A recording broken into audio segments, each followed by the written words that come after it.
मेरा नाम राधिका है। मैं एक पढ़ी लिखी और खुले विचारों वाली लड़की हूँ।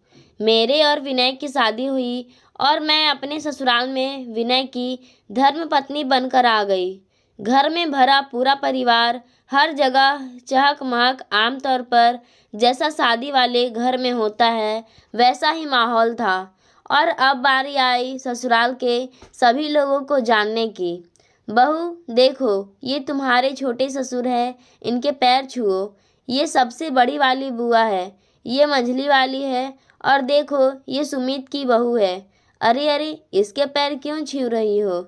ये तो रिश्तों में तुमसे छोटी हुई ना। मैं घूंघट की आड़ लिए निर्देशानुसार पैर छूने का कार्य मशीन बनकर किए जा रही थी कि बीच में सबको हंसने का मौका मिल गया। लगभग ससुराल के सभी लोगों से मेरा परिचय करवा दिया गया। चलो हटो सब, जरा बहू को आराम तो करने दो, थकी हारी होगी बेचारी। ये कहते हुए मुझे एक सजे धजे कमरे में पहुंचा दिया गया। अगला दिन रसोई की रस्म थी। वे मुझे अब हलवा और घुघरी बनाने में मदद कर रही थी। सुबह मंडप में भी वही मुझसे कुछ रस्में करवा रही थी और अब मुझे टेबल पर खाना परोसने में मदद भी कर रही थी। देखो बहू, अब घूंघट किए रहोगी तो किसी को ठीक से देख नहीं पाओगी और हो सकता है गिर भी जाओ। यहाँ वैसे भी घूंघट का रिवाज नहीं है। घूंघट का रिवाज तो मेरे ससुराल में था। अपनी शादी के बाद मैं 2-3 दिन रही और किसी का चेहरा नहीं पहचान पाई थी। तुम्हारा नाम राधिका है ना? मैं तुम्हें नाम से ही बोलूँगी। वे बोलती जा रही थी और लगातार कुछ न कुछ काम भी कर रही थी। घूंघट के गिरते ही मैंने सबसे पहले उन्हें ही गौर से देखने लगी थी। दुबली पतली, लंबी छहरी, खिलता रंग, लंबी चोटी, चेहरे की मासूमियत उम्र का अंदाजा लगाने में बाधक हो रहे थे। कनपट्टी के सफ़ेद बाल अलबत्ता कुछ बताने को उत्सुक हो रहे थे। शादी वाले घर के अनुरूप सुनहरी बॉर्डर वाली सिल्क साड़ी व कुछ जेवर उनके तन की शोभा बढ़ा रहे थे और माथे पर सिंदूर की रेखा वो नई दुल्हन से कम नहीं लग रही थी। कुल मिलाकर बहुत ही आकर्षक व्यक्तित्व लगा उनका। कल से आज तक में मैंने उनको ही सबसे ज़्यादा काम करते या करवाते देख रही थी। बाकी लोग या तो थकान उतारने की मुद्रा में थे या वापसी की तैयारियों में व्यस्त थे। वे सबके लिए रास्ते का खाना पैक करा रही थी। उस बीच मेरी सास मेरे मायके से आए हुए उपहारों को ठिकाने लगा रही थी। भाभी, मैंने पूजा घर को समेट दिया है। देखिए ये खराब हो जाएगा, इसे बाहर रख देती हूँ। अरे कोई हलवाई को सब्जी का थैला पहुँचा दो। इस डब्बे को किसने यहाँ रख दिया है? कोई गिरा जाएगा तो। भैया कहाँ हो? तुमसे कोई मिलने आए हैं। उनकी आवाज़ और उपस्थिति हर जगह मालूम हो रही थी। बाद में मैंने अपने पति देव से जब पूछा, वे कौन हैं जो घर में सबसे ज़्यादा काम कर रही है? मुझे सबसे तो परिचय करवा दिया, पर उनसे नहीं। विनय ने कहा। कौन वो? अरे वो तो मालती बुआ है। उन्होंने बहुत लापरवाही से कहा और बाहर चले गए।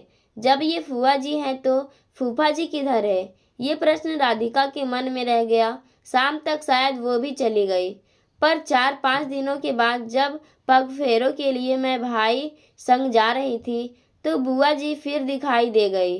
कभी मुझे देने के लिए लड्डू का दौरा बांध रही थी तो कभी मेरे भाई को विदाई दे रही थी। एक बात मैं आज गौर कर रही थी कि शायद वे मुझसे कुछ कहना चाह रही थी। हर थोड़ी देर पर मेरे पास आती, मेरे हथेलियों को थामती और कहती, राधिका, फिर इधर उधर देख चुप हो जाती। उनकी आंखों की बेचैन पुतलियां भी कुछ कहने पूछने का आमंत्रण दे रही थी। मैं भी लौटने की हड़बड़ी में थी तो उनको ज़्यादा समय नहीं दे पाई। मायके लौटने के कुछ दिनों के बाद मैं अपने पति विनय के संग उनकी पोस्टिंग पर चली गई जहां वो नौकरी करते थे। वहीं मेरी सासू माँ भी आई। एक दिन मेरे मन में मालती बुआ जी का कीड़ा कुलबुलाया तो मैंने उनसे पूछा, बुआ जी कहाँ रहती है? शादी वाले एल्बम में फूफा जी कौन से हैं? कितना काम वो करती हैं? मैंने देखा कि सासू माँ मुझे अनसुनी कर इधर उधर हो गई। फिर मैं ध्यान देने लगी कि मालती बुआ जी की चर्चा करने पर घर में कोई कुछ बताना नहीं चाहता है। एक तरह से समझ में आने लगा कि उनकी चर्चा पर सब कतराने लगते हैं। बहरहाल जीवन में इतना कुछ घटित हो रहा था कि मालती बुआ जी जल्दी ही चली गई। मेरे ससुर जी की भी पोस्टिंग दूसरे शहर में थी, इसलिए पुश्तैनी घर जाने का मौका साल भर में एक आध बार ही आता था। मैं नौकरी के साथ साथ अपनी गृहस्थी में भी पूरी तरह रम चुकी थी। हाँ, मालती बुआ जी सबकी बातचीत में हवा के झोंके की तरह आती जाती रहती।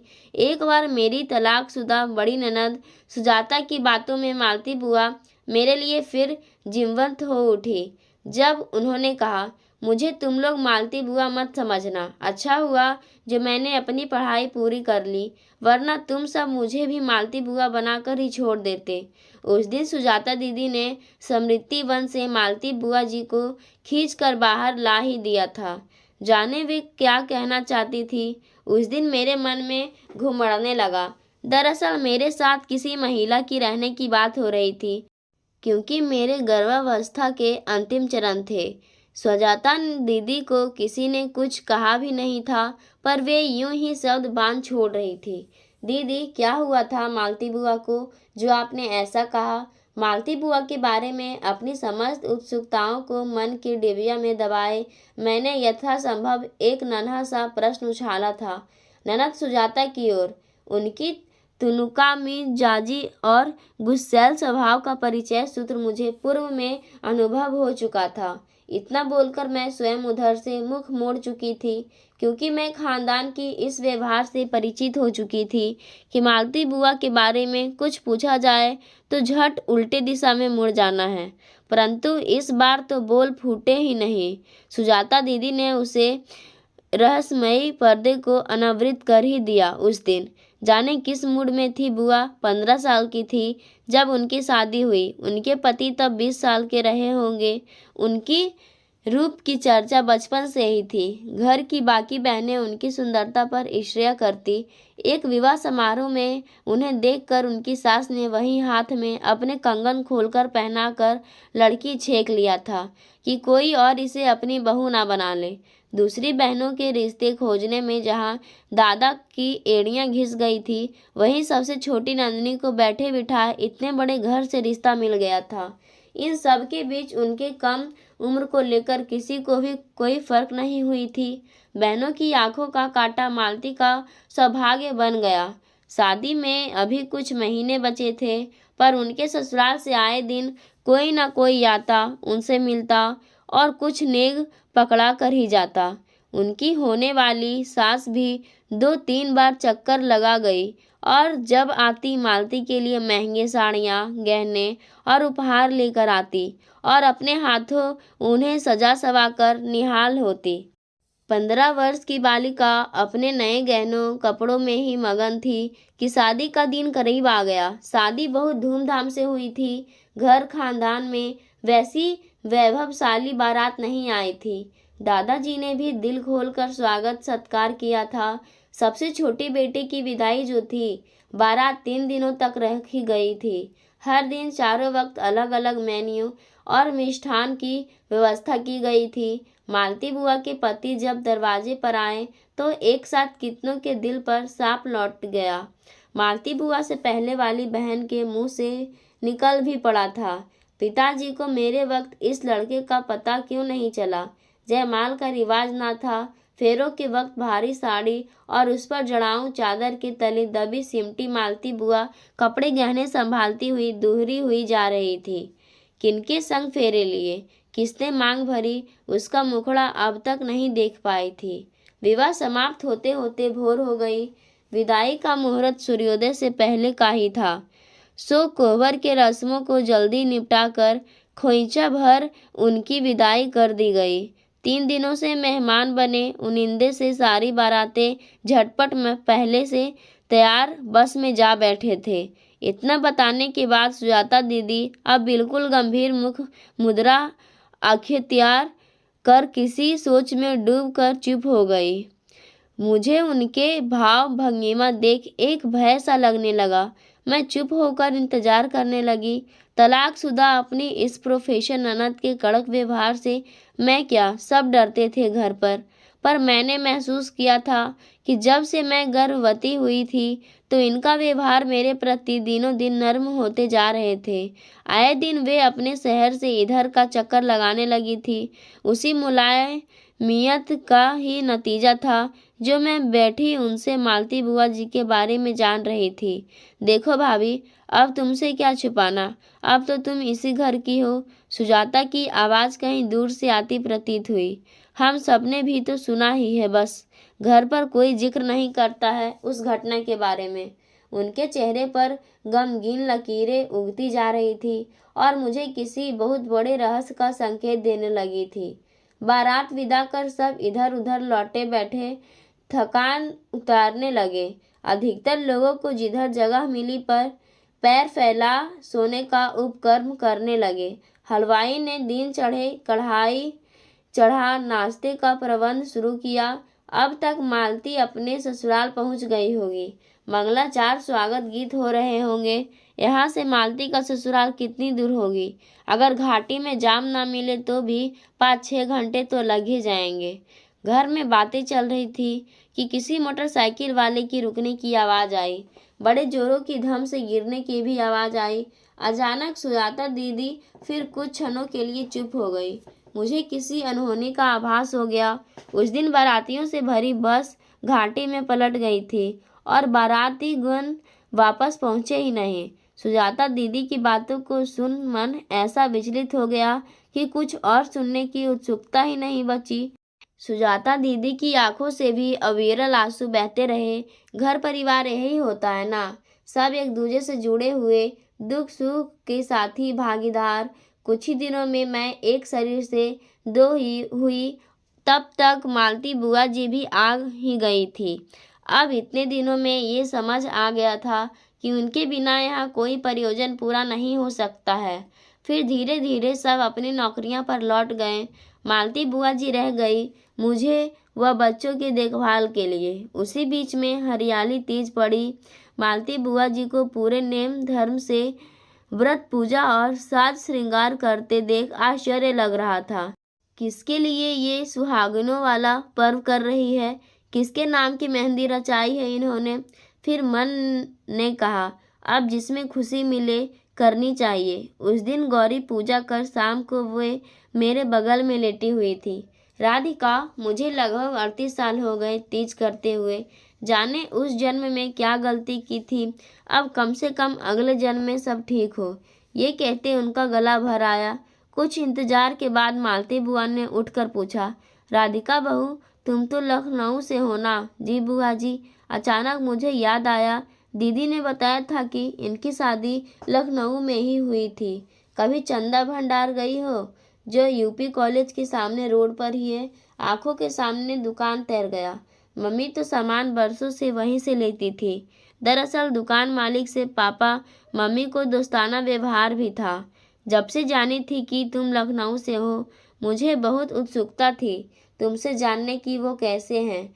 कौन बुआ जी? आश्चर्य अपनी सीमाओं को अतिक्रमित करने को आतुर था। जो उसके मालिक हैं वही तो तुम लोग के फूफा जी है। क्या फूफा जी? पर सुजाता दीदी ने कहा था, तुम्हें तो पता ही होगा कि अपनी शादी में मैं साक्षात यमराज ही साबित हुई थी। ससुराल की देहरी पर पांव धरने की पूर्व ही मेरी सास, ननदों और जेठानी की मांग उजड़ चुकी थी। सच में मैं पूरे बारातियों के लिए मौत का सामान ही साबित हुई। नींद में बस चलाने वाले ड्राइवर की गलती की सजा मुझे ताउम्र भोगनी है, पर अपने पति के लिए तो सावित्री साबित हुई ना। उन 4 छोटे बच्चों के लिए भी तो मुझे जीवन दायिनी तब समझनी चाहिए जो मेरे साथ कार में थे और सकुशल घर तक पहुंच गए। और मैं अब तक समझ रही थी कि फूफा जी भी इसी से करती हुई हूँ तीज। पहने रहती हूँ मंगलसूत्र और सिंदूर, ताकि वो जिनके साथ फेरे लिए थे वो सकुशल रहे। मैं तो उन्हीं लाल कपड़ों में गठरी बनी बैठी रह गई। उस आंगन में गुनहगारों की तरह हर आंसू की छड़ी से पीटती रही, हर प्रत्यापित दोष से हथेलियों की मेहंदी रगड़ती रही। चौथे दिन मुझ घोषित ठुकराई हुई अपशगुनी के तीनों भाई उठाकर लेते आए। पिताजी तो उस दिन खबर सुन जो गिरे, फिर उनकी अर्थी हो उठी। भाइयों ने न सिर्फ अपनी गृहस्थी में मुझे जगह दी, बल्कि जायदाद में भी हिस्सेदारी दिया। दुनिया के लिए मैं अपशगुनी हुई होगी, पर मेरे भाई भाभीियों ने हमेशा सब शुभ कार्य मुझसे ही करवाए। कभी किसी ने मेरे समक्ष चर्चा तक नहीं किया, पर मैं भूली ही कब थी। ना कभी कोई विदा कराने आया, ना कभी किसी ने मेरी फिर विदाई की सोची। चाबियों के गुच्छों के कमर बदल गए, घर के मालिकों के चेहरे बदल गए, पर मैं तो जैस की तस रही। ना कुंवारी रही, ना ब्याहता। सांसें चलती रही, जिंदगी रुकी रही। राधिका, बताना, चंदा भंडार के मालिक को देखा है? कैसे हैं वो? मालती बुआ जी निर्विकार भाव से बार बार पूछ रही थी, और मेरी आंखों की समक्ष तैर गया चंदा भंडार के मालिक का सुंदर गौरवर्ण, लंबा ऊंचा कद, मुस्कुराता सौम्य चेहरा, जिन्हें मैंने सैकड़ों बार बचपन से देखा होगा। मन ही मन मैं जोड़ने लगी इन दिनों को। एक सपना बनने बिगड़ने लगा। बुआ फूफा जी को साथ कर देने की इच्छा तैरने लगी। इन पगले दिमाग में घर के लोग जब इस विषय पर तटस्थ रहते हैं, तो मैं क्यों इतने वर्ष पूर्व के गड़े मुर्दे को उखाड़ने का काम करूं? नहीं मालती बुआ, मैंने तो नहीं देखी ऐसी कोई दुकान। मेरे इस सपाट उत्तर पर इन्होंने अविश्वसनीय दृष्टि से मुझे ताका। मैंने पारिवारिक परंपरा को निभाते हुए मुंह घुमा लिया। देर तक अपनी पीठ पर उनकी प्रश्नवाचक नैनों के तीर को महसूसती रही। अलबत्ता अपनी मम्मी से उनके बारे में अवश्य बातें करती रही। मम्मी ने ही बताया कि फूफा जी ने दोबारा शादी नहीं की थी और सारी जिंदगी भाभी, बहनों और दूसरे के बच्चों को पालने में रह गए, मानो कोई प्रयाश्रित करते रहे। अब अकेलेपन की जिंदगानी काट रहे थे। तब एक बात मम्मी ने और की थी। बरसों से सुप्त पड़ी चिंगारी हो हवा देना आरंभ कर दिया था। यदा कदा उनकी पत्नी यानी हमारी मालती बुआ का जिक्र छेड़ उनकी वियोग गाथा भी सुना डालती। जो होता है वो संयोगवश नहीं, बल्कि किसी कारण से ही घटित होता है, और मेरी शादी भी शायद अकारण नहीं हुई होगी इस घर में। इधर कुछ दिनों से मम्मी ने फूफा जी की बीमारी और अकेलेपन की बातें मुझे सुनवानी शुरू कर दिया था। जिन रिश्तेदारों के लिए उन्होंने अपनी पत्नी को त्याग दिया था, वे आज उन्हें त्याग चुके थे। लोग तो आजकल माँ बाप के नहीं होते हैं, तो फिर ये तो किसी के मामा थे तो किसी के चाचा। समय के साथ सबके घाव भर गए, सब जिंदगी में आगे बढ़ गए। रुकी रही गई जिंदगानियां तो यहाँ मालती बुआ जी और वहाँ फूफा जी की। मैंने ऑफिस जाना शुरू कर दिया था और मालती बुआ को वहाँ पुश्तैनी मकान में वापस नहीं जाने दिया था कि अकेले ही तो रहना होगा उन्हें। हर कोई इतने बरस से उनसे स्वार्थ ही तो साधता रहा परिवार में। मैं भी अपवाद नहीं थी। नहीं कहूँगी कि मैंने निस्वार्थ ही रोका था। उस दिन मेरे मम्मी पापा आने वाले थे।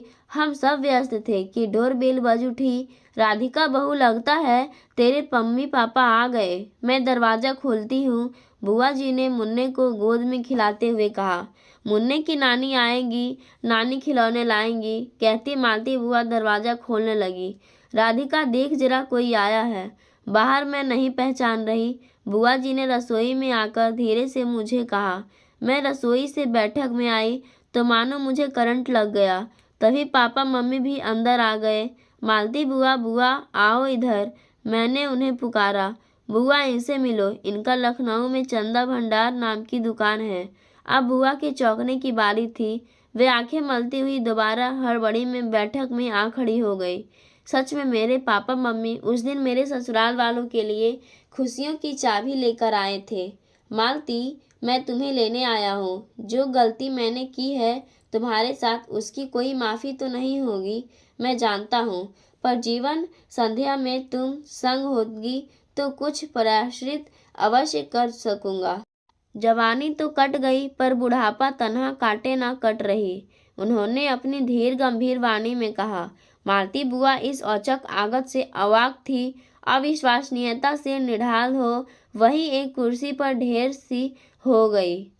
बस डबडबाई नैनों से सबको ताक रही थी, जिनमें हजारों हजार सवाल आंसुओं संग सैलाब बनने को आतुर हो रहे थे। जब तक सबने खाना पीना किया, मैंने उनका बैग तैयार कर दिया, जिसमें उनके कुछ कपड़े और दवाइयाँ थी। पर उनके आंसुओं को मैं कैसे समेटती, हजारों तन्हा रातों की बेबसी को कैसे भरती बैग में। बैग तो इतना बड़ा था ही नहीं जो उस इल्ज़ाम को पनाह दे देता जिसकी मार वह ताउम्र झेलती रही थी। 15 साल की बच्ची के मानस पर छाई उसे खौफनाक यादों का मैं क्या करती जो उम्र के साथ बड़ा नहीं हुआ था। उस आस्था और विश्वास को मैं क्या करती जो बिना पति का मुख देखे तीज करते रहे थे। फिर बुआ की आंखों को, प्रश्न को, सबको मथने में कोई कसर नहीं छोड़ रही थी कि आखिर बुढ़ापे में ही क्यों याद आई। मानो ना पहले मेरी अस्तित्व की कोई अहमियत थी ना। अब मैंने बहुत जतन किया कि अपनी मालती बुआ के आंचल में मैं खुशियों का ही खोइचा भरूं। मालती बुआ अपने घर जा रही थी पर खुश नहीं दिख रही थी। उसी तरह विचारों में मग्न वे फूफा जी के साथ कार में जा बैठी। दोस्तों, आज की कहानी आप सबको कैसी लगी, हमें कमेंट के माध्यम से ज़रूर बताएं। धन्यवाद।